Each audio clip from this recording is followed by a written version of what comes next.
So in the end of the Gospel this morning, we're told that Jesus, after being brought up to the temple, was taken back by his parents to his hometown, a little town called Nazareth.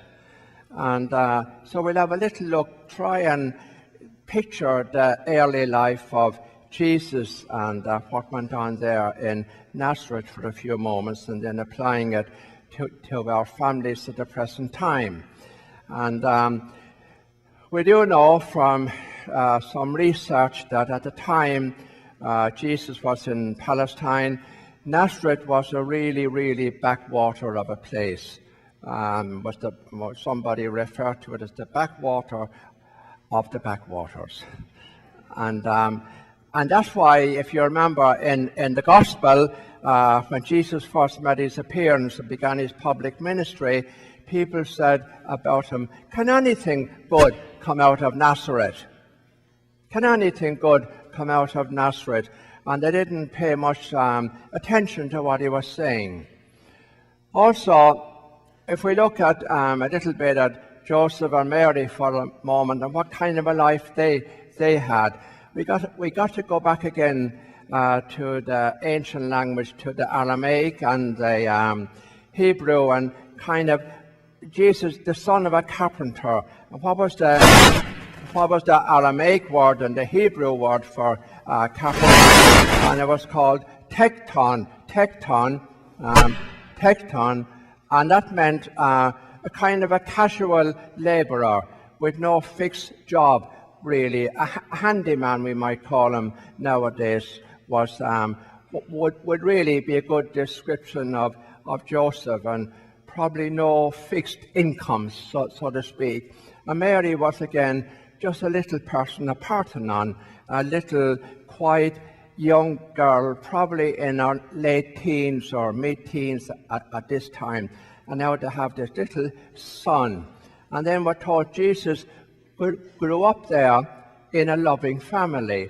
And so when he reached 12 years of age, he would have got involved with his father in doing what his father did, the ordinary jobs his dad did in and around Nazareth. And so he had a very humble beginning. Now, as a son of God, he could have been born into any family.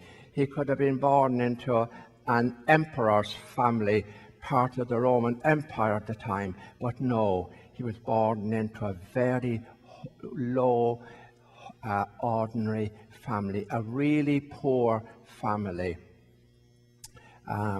with no, knowing that things we're used to nowadays, running water or sanitary facilities, nothing like that. Hard work and hard labor.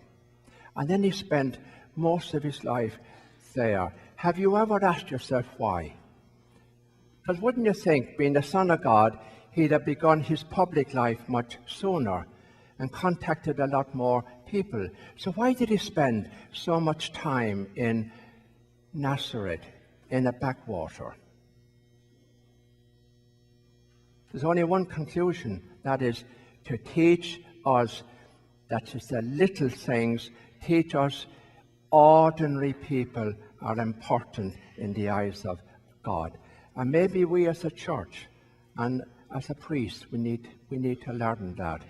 Because when you go back again to the time of Jesus, he wasn't very acceptable to the priests of the time in the temple because he was a nobody. He didn't have a lot of money. So he wasn't very acceptable to them. And has anything really changed? In the church today and all over the world, do we have more respect for people because of what they have rather than who they are? You've got to think about that. More respect because they're successful or they have a lot of money rather than who they are. Jesus had a very, very, very important lesson to teach us there. The importance of the little people. And that's where we've got to be as a church. A great respect for the little people, not the so-called successful, big, wealthy just ordinary people. So now we'll move on from there and very briefly have a look at families nowadays. And I'm going to begin, I want to tell you or quote a little story that Pope Francis used very, very recently. And he said it changed his whole life. And it's a very simple little story. There's this family, a man and his wife, and they have 4 children. And Granddad is living with the family. He's the son of the granddad to the children. And so Granddad is pushing on. He's getting old, and also he has a bit of Parkinson's disease. So when he's sitting with the family at the table and eating his meal, because of the shake in his hand, he tends to spill some food on the table and to get some food on his chin and down his front and so on.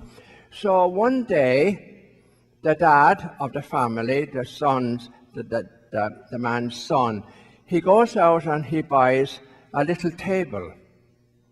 And he brings the table back home and he puts it over in the corner of the dining room so that Granddad can eat over there on his own and not upset the family when he's at the table. So Granddad now is banished over to the corner, so now the family can get on and enjoy their meal without having to put up with him.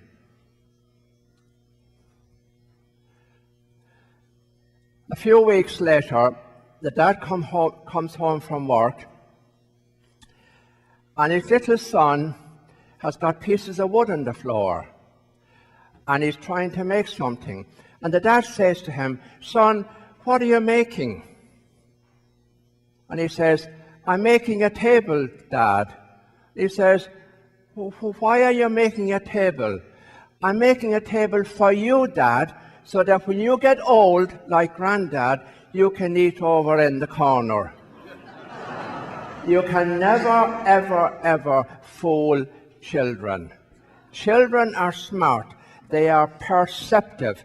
And the day you try to fool a little child, you're on a loser.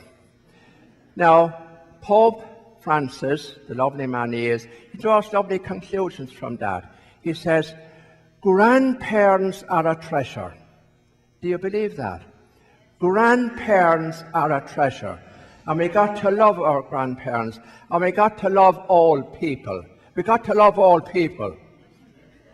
Yeah, you have. You got to love all people, because all people have a wisdom and an experience that a lot of young people don't have. And unfortunately, today,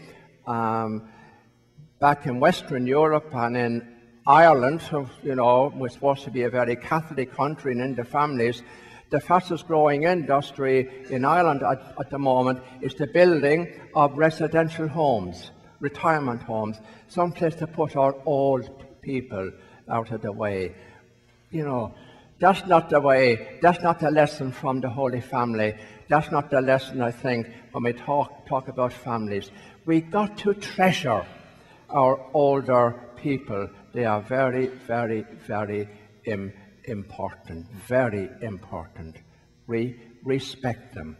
They might be slowing down, they might be a little sick at times, but, someday you're going to be old too. And if you don't want to be old, well, then die before your time. Well, it's the only alternative. Yeah, you know that, Denis. There's no other alternative. And just to finish off, children are so perceptive. There's a mom, and she's busy in the kitchen tidying up after the meal, and she's washing the plates at the sink. And our little girl is sitting there, and then, like little girls do notice and say, she says, "Mom, you've got some grey hairs on the back of your head."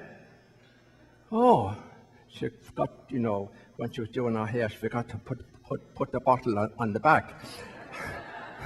So she got some grey hairs on your head. And she said, why is that, Mum? And Mum says to her, well, she says, you see, every time you are naughty and you don't do what I tell you, one of my hairs goes white.